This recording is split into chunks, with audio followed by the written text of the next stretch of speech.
However, it could have been a disaster if it was not for the vigilance of the security services.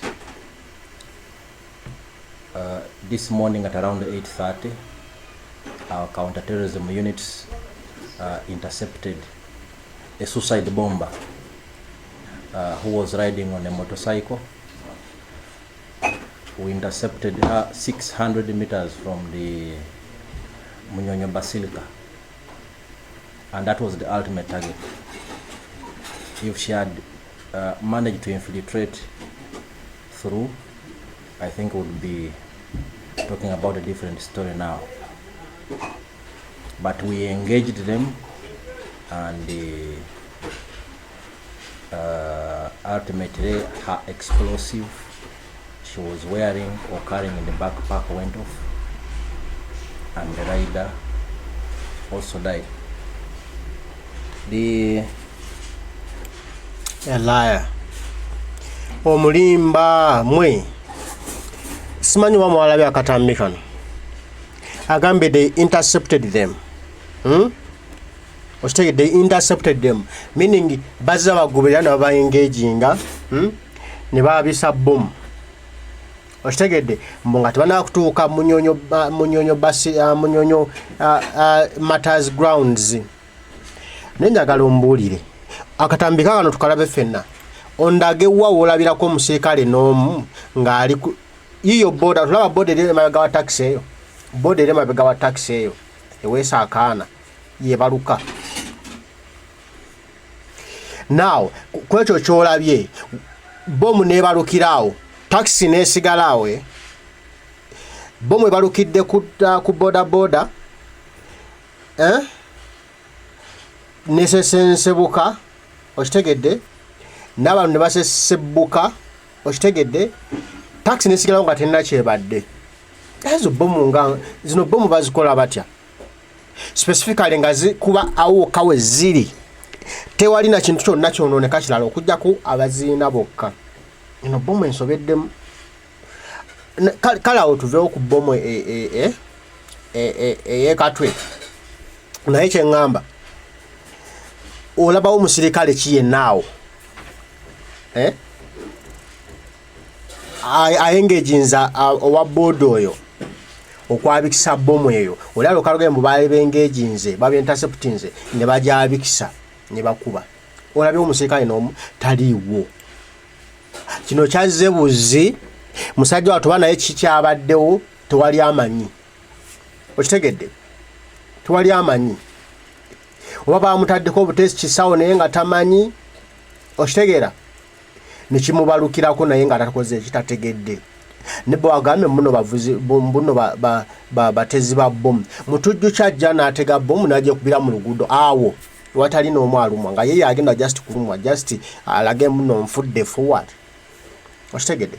Bano baboyi batulimbye nnyo emyaka mingi. Balowoozera bakyalina ebigambo byotulimba nga buli kadde. Baboyi tetukyali baana bato bemulimbalimba. Mwogerenga ku bintu nga birimu amakulu. Mumekwewayirizanga. Buli kimu baagala okukyetuuma, tukoze kino naye nga they have done nothing kubanga baagala quality ez'obutaliiyo. The suicide bomber is and by the way, all these preliminary findings and strongly so point to ADF operatives. Neze kino nga sikirabangayo. Action nebeerawo. Tewali muntu n'omu yavuddeyo n'agamba ffe tukikoze. Immediately nga amaze ofuna information kino kirinkinga ku ADF. How? Mumanya mutya? Kyogamba ADF kyekibinja ky'abayekera kyokka ekiri mu Uganda. Oba kyekiri mu nsi kyokka. Nti buli muntu abalukisa akabomu abalukisa butyokolo bayicupa nga ataddemu omwenge n'agusunda wati nebaluka nemukuba. Nga bagamba nti yo ADF kubanga balina kikwate. Mwe intelligence zammwe zikola mangu kyago okubanga zitegerera wani ateze. Immediately nga bategedde. Maybe mwe ADF. Okitegedde? Kwa mbanga mwe ADF olide mumanya kiki mukola. Netonza ngamba nti ADF yekoze ekintu nga ADF nanabayo kwewaana nti ffe tukoze ekintu kino. Nemwe olide nga mwe ategereddewo nti ADF yekikoze. How? Mumanya mutya? Bago tulima muno balina intelligence temulina. Kato yatuusa atawo bamu ne yatika nga temumanyi. nga temumanyi mwaga tuganda mu mwagibaludde mwade mujinako kkulu mwade mulina ebibalula tonfula babwewe nammwe kuba mwogera biki bye mutategeera na kutegeera tumanyi na gye basomera bano balowooza tuli bafala nnyo. This lady, the suicide bomber, has been in our custody before. Yavaayo atya bw'abanga yali custody yammwe before yavaayo atya ye mwategedde mutya nti no lady yabadde suicide bomber mwategedde mutya oba yabadde avuga boda yabadde suicide ngabadde just musabaze yasanze musabaze n'alinnya n'ate nga boda alina loolo gy'aliko gy'agenda okutuukiriza okitegedde n'adireyinga okitegedde nga gyasaladdeko musabaze gwe how do you come to conclusion tugenda ati se gwadde aweeseeko yabadde suicide bomber yabadde avuga ati yabadde suicide bomber conclusion eyo mugijjawa bwembanga mwamuyinako mu custody yammwe kitegeeza mwe mwamutumye agenda atege bomu agende yeetulise oba mwe mwamutulisiza nga mwamugambye genda ne mumuwa ekituli ekitereke genda tukuwadde ensawo mulimu ssente naye togizunula nga tonna tukagyolaga mukazi wattu ne mumuttira obwemage. There is no way tubasobola kunnimba kungetageta omuntu bomu gwe yakubye n'atulika naggwawo gwe immediate ng'ofunye ekifaananyi kyoyo omuntu ng'obadde omutegedde otya gwotakolagana naye gwotabadde naye immediate nomanya bana ebintu ebimu bakwata na parts za body ne bagenda bakola DNA ne basuula omuntu oyo yabadde ani kweyo bomu yasinze budde abantu bwe bato ne bakola DNA no omuntu yabadde ani ate ebyo bikola mu gavumenti ezakolamu ng'abadde balina DNA ez'abantu bonna abannansi b'ensi ne si Uganda wano temutugeteyo tekinologi temumulina nti omuntu n'afa ne mumanyawo nti noono ye gundi how ng'olaba omuntu ajja buzinga wa ku kyalo kyammwe ne mumusanga baba bamwokezza katugambe nga bamwokezza nga temwategedde ani gwe bayokezza mutwala obudde okumanywayo yaani okujja nga lwe yabaddewo okitegedde oyo yaani paka lwemanya nti bana egundi ye yali gundi nemmwe immediately kubanga mbuno muli state nemutugeta bane muleko tulimbalimba namwe ebintu byetulabako mbwe lady suicide bomber mwali mumulina kati yavaayo atya meaning you are the ADF kwago omuntu gwe mwali mulina ate yavudde ate kugenda okutega bomu ng'ate mwali mumulina simanyi wannaye in 2023 n'alagawa I think it was October, and we interrogated her because she had links to ADF. Now, if you interrogated her, who freed her? The one who freed that lady you are claiming of is the ADF. She was known as Aisha Katushabe, also known as Biarohanga Sumaya. Era Muslim. Again is a Muslim. Why? You always attach your criminality, your ADF thing to your bro. I don't understand. I can't grasp it. I can't take it. Bro, I can't, bro. Bro, I can't try to force myself to believe this nonsense that every criminality done in Uganda that involves bombing, ADF, they must be Muslims. Why? Who told you that Muslims are terrorists? Who told you? Who told you that every terrorist action, you would do, you attach it to Muslims? Now first tell me, is Museveni a Muslim? He terrorized the Ugandans in 1986, 1985, 1984, 1983, 1982, 1981. General Museveni, Tibuhaburwa, terrorized the Ugandans, killed the Ugandans, boiled the Ugandans, buried the Ugandans alive. Till now is still killing Ugandans, bombing Ugandans, torturing Ugandans. Even Museveni's son, Muhoozi Kainerugaba, is torturing Ugandans. Are those Muslims? Why are you attaching criminality to your bro, to the Muslim community? Why are you attaching every wrong that is done Every criminality is done, you attach it to Muslims. Why? Why? Bro, you are telling us nothing. This is nonsense. You are sick. Also known as Kabonesa, in her 20s. Intelligence findings show that her husband. Intelligence from where?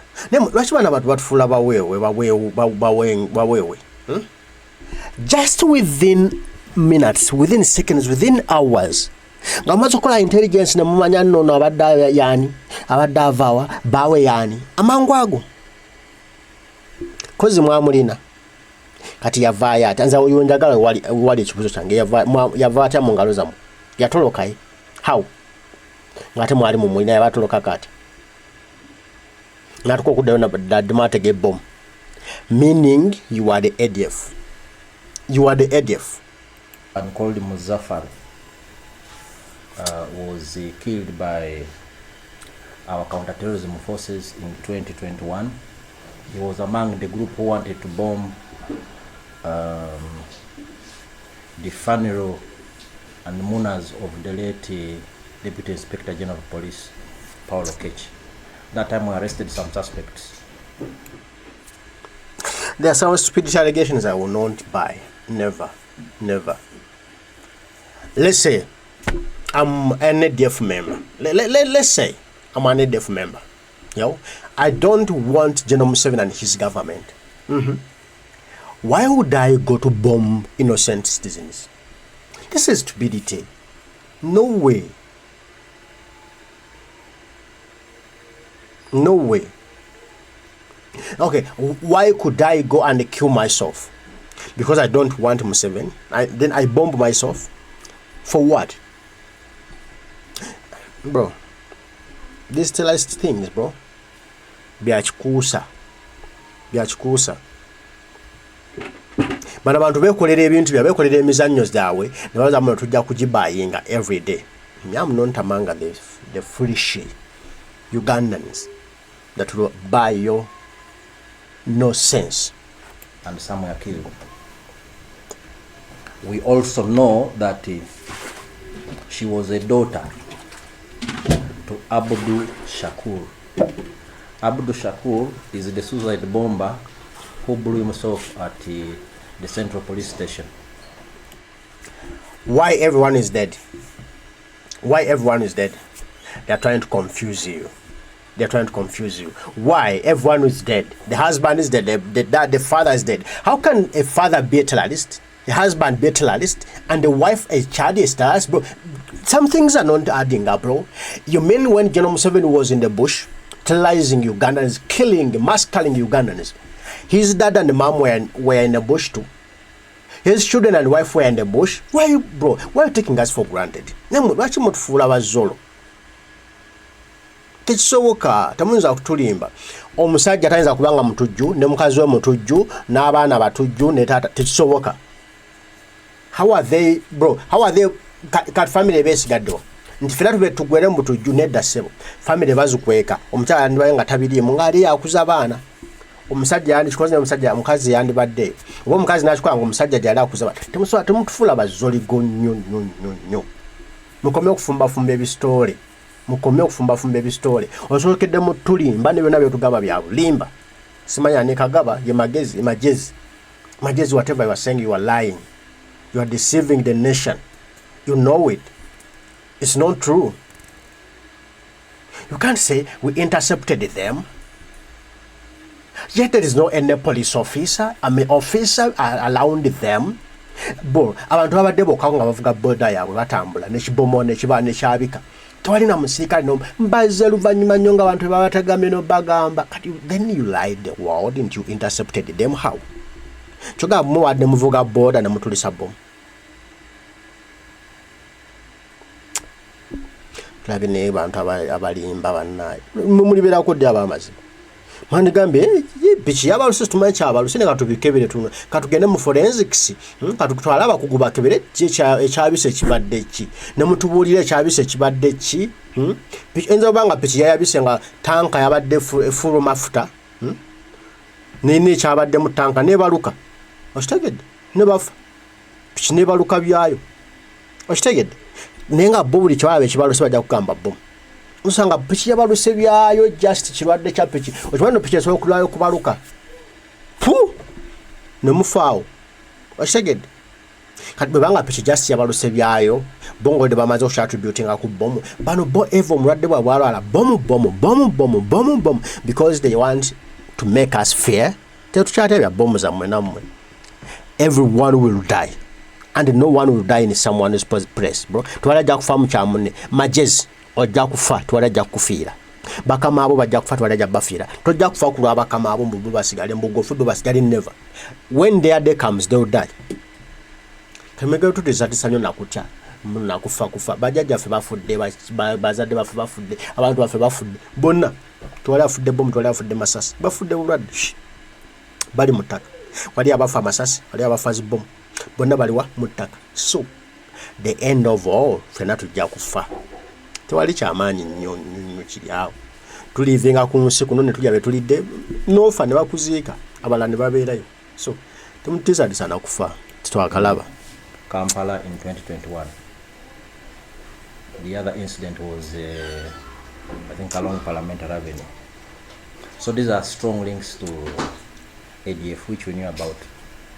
And in relation to today's event, intelligence was aware that the ADF was planning to attack worshippers. Kale Silika, stupid.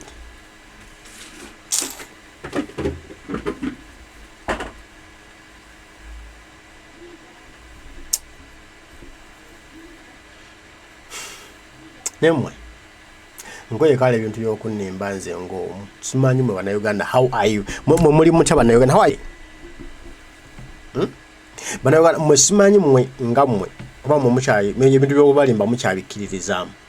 You can't lie to me. We are aware the ADF was going to bomb, so you did what? Meaning if you were aware that ADF was going to bomb, you knew where ADF was coming from. Why you never prevented them to come from where they were? Simple, bro. Why don't you prevent? and you enjoy too much to come here and start deceiving the world. You enjoy coming to come and start telling us we knew they are going to bomb. We knew. So if you knew, why you never stopped them from coming from where they prepare from? Because if you knew, you know where they prepare everything from. Why don't you get them, capture them, catch them when they are still there? These stupid and nonsensical statements we don't want. We are tired. Bro, muyeyo kubirala. Majez. Muyeyo kubirala bro. Bino byokulimba limba ensi mu bikomye. Bane ebintu naffe tumanyi. Ale bino bya common sense. Si bya buyigirize nnyo. Kuba bwe mmanya nti awo waliwo omuntu awo agenda kutega ikona collection. Bwongano waliwo yakuwadde information, waliwo yakuwadde intel. Atoba yakuwadde wawe bali. Oshitegedde? Ti olaba ADF egenda kujja okutega bomu balina gitegawa bagayi bagenda gitega munyonyo bali luddawa bali ABCD bagayi bagenda kuyita abachada nti gamu muzingiza twali abayitako nene mutufuula bazologo omuntu n'ava gye yavudde ADF mutugamba eri Congo n'avuga boda okuva e Congo n'ajja paka munyonyo boda neyabikirawo kale banayo mutufudde abasiru nere tuli basiru namwe kale mweyogezemu kale mweyogeze munyumirwe minzo bana mu munyumirwe okweyogezaamu ndi atubirimbye ola tubikubye boggolomo mana ebintu mubirabika n'okulabika. How bro nze nkyabuuza ekibuuzo, how have you come to a conclusion nti yabadde bomu? How otegedde nti no bomu? Kubanza bomu zenda bazikwata omuliro piki okitooka yabadde y'amafuta bomu nebalukanga erina buganga nebaluka we bu piki netakwata mafuta netakwata muliro okujja emotoka ebaddewo netakwata muliro okujja. Bomu kika kyeyo bomu ya muwogo ya buwunga bwa kasooli ndiyo tekwata muliro bane bomu ezikubwanga bane nga tulaba bomu omuliro ne gwaka bwe bomu ezitayaka zino zo zankula ki olaba ne bomu bino bye bakuba wano ku CPS ne wali ku Parliamentary Avenue byayakamu ko byo kale nno byayaka ate nga tugamba simaji ali misumali naki byayaka neno bomu yabadde ngeri ku boda erimu amafuta yaba yutule mu yingini mwennyini mumuki mutanka mwennyini nabato bawo kaliro nakamu omuliro gwani ku town eyo taxi adone ekwatirako obanya abantu abandi fuddawo omanyi nti ku Parliamentary Avenue bomu yakuba yayocha emmotoka zonna ezalawo ne zijja za emmotoka nganya zonna ezikwata omuliro ne baleta zi fire extinguisher n'ebimoloka bizikiza omuliro kyekimu ne kyali ku CPS emmotoka ya polisi yajja okitegeera ne boda yabaddeko bomu ne yatika ku boda yo netajja netakwata muliro boda yabadde yaki yabadde y'amazzi simanyi boda yabadde y'amazzi banemonyi waliyo boda ez'amazzi simanyi nzi waliyo boda ez'amazzi wade bw'otunuulira akatambi kano twali musirikale agoberera twali musirikale ayimiriddewo nti abayimiriza bantu bayimiridde lwa bitaala traffic jam era olwasimbudde bwe bati olwasimbudde balaba abali mabega wa taxi eyo abo zino bomu za buwunga tezikwata muliro kuba akagunda konna kandibadde kakwata omuliro akaboda twakalimu amafuta twali kaliro zino bomu ndalamu zino bomu ziraka ADF nange tulabe ne Uganda yaffe y'okudyekadyeka eva batutwalanga abaana bato batutwalanga bazoligo bo balowooza muno okuba nga basoma amagye muno kya kitalo nnyo banange bino ebintu is public knowledge ebintu biraba international kubira ku mitimba manya bomu zikola zitya bomu zikuba zitya netwa bomu bezikubye bomu ezabika zitya tubiraba bino tubisoma tutudde waka waffe n'osoma bambe bomu zikuba ne bo balowooza kuba bagenda ne beekulula mbisubi ne badduka emizi ne balinnya ebisenge ne baddukira ku miguwa okitegedde ne beevulungula mu bisooto ne bakusitula obuzito mbuno kati olumbuno bamanyi nnyo no muyinza oba nga mwabikola naye nga you are not informed you want to updated nga muli eyo kyali mu analogo system yammwe gye mutamu kati ensi ekolera ku zidrooni zekolera ku birala omuddamu tulimbira ku bomu yabise maama nnyabo bomu. And pilgrims on this day. In fact, 2 days ago, we arrested a suspect who is in custody right now, and he gave us very useful information. We found him with the laptops and several rounds of ammunition, and the interrogations are still taking place.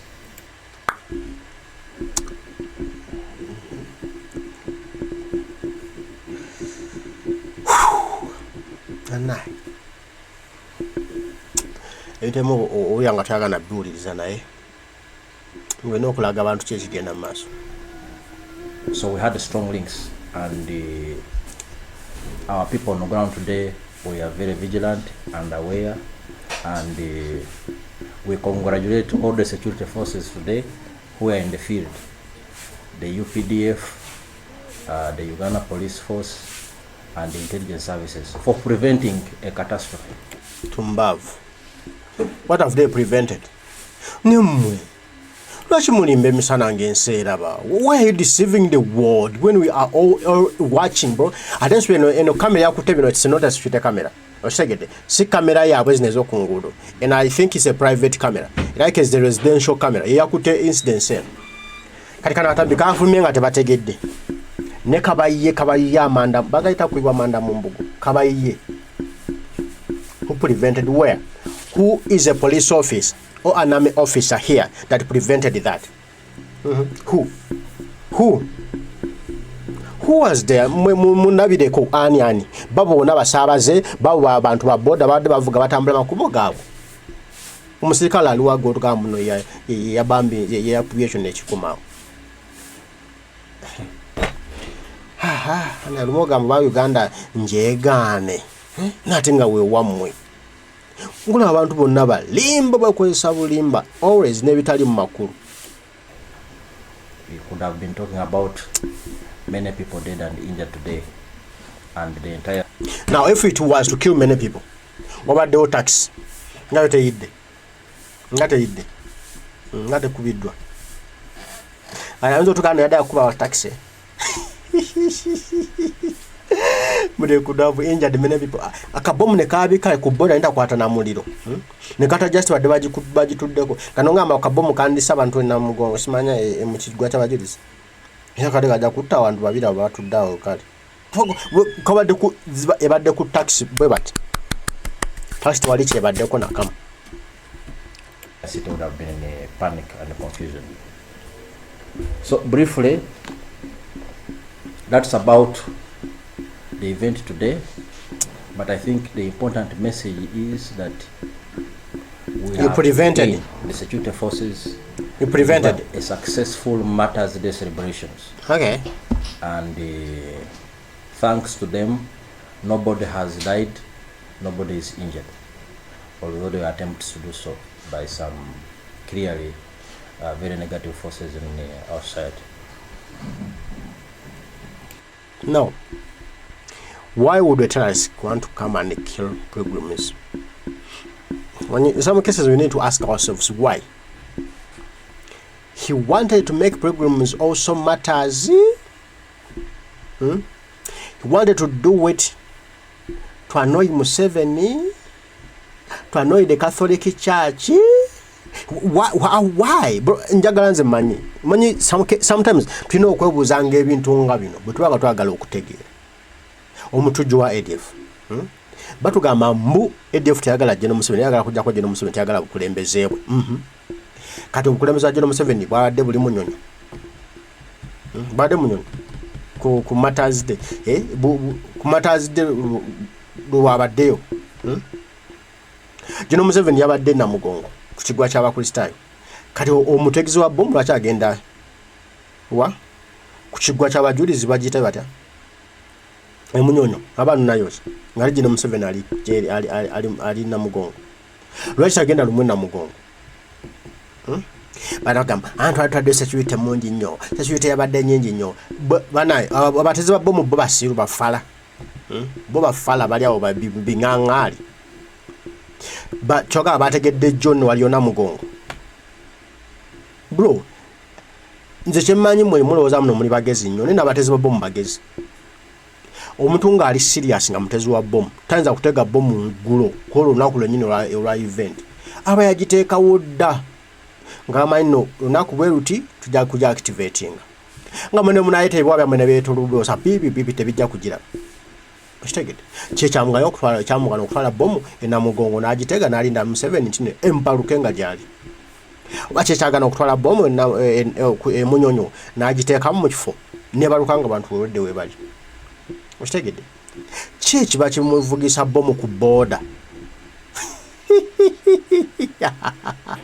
ng'akimanyi bulungi nnyo nti bwatuuka ku mulyango waliwo security check bajja mucekinga. Najja kanvuge bomu yange ku booda. Amuleka tufuula basiru nnyo bwe mukyona mwate. Banaye ADF yote ina technology wayo takula. Ndio ADF eva ina ku bomu kuzivuga ku booda. Muchimanyi kati enseri mu drone system. Toka ADF taina bajiwa sente kugula drone.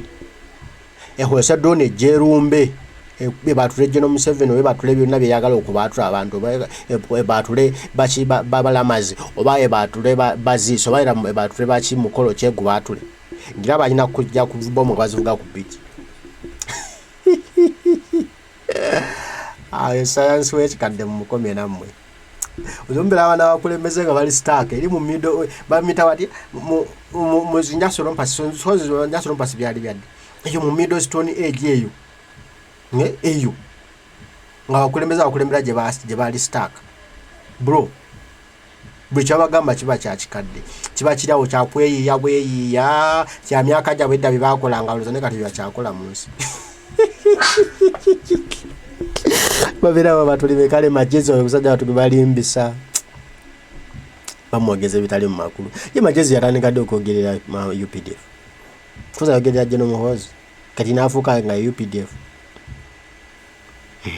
kiri Uganda tuyanza magezi munna obulimba bwe tubweyanziza olaba katukkirize ne one day nze omanyi chendi sure of bandi bera basiribao oba bera watulibao the reality will come out one day. I believe we will know, or the world will know, who was ADF, the real ADF. The world will know. Kutoza ngambo akuya ADF jamiru mukuru muri nana yeruzira naye tibachatega bomu simanyi obanze omuntu gange tegukola bulungi nga namyedde kunjaga natamidde njaga yenjogeza bino nga sitogera jamiru mukuru aluzira talina mukoti masoro amaze emyaka n'ebisibo tebamusalira tebaleta bujulizi bukakasani no mutujju bamutaddewo nga kifaananyi just kwogererako bigambo tulina ADF why tabatwala gye wali ADF yene mugijjayo lwaki tabatwala nti banayo tuyita wano bwe tutikano lwaki temugenda nayo mu bibira gye mugamba ne mukoona ADF amanda tititi andi muli balwanyi namiki ne mugimalayo tumugano ADF etambulira mu nsawo kiterabika oba ADF kawuka kayita ku ttaka temukala nga mulina omukulembeze ADF yonga y'amaanyi eyo ebuka n'ensalo nejja neetuka ne Kampala singa no ADF etegeeyeeyo Kasese eyo tandikambye wayo ADF etabuse ne ADF eyite Kasese ADF neyite Mbalala ADF nejja paka bulubulu neyite Masaka tetegako Masaka bomu tetyayo nejja neyita Erukaya nejja neyite Mpigi nejja neyite Busega neyingira Kampala negende Namugongo ye Namugongo yagenzeyo negende Munyonyo oba ADF eri Kampala ngezuka buzukusibeti nebulukayo mu ttaka negenda neddayo mu ttaka kanvi wano tebanku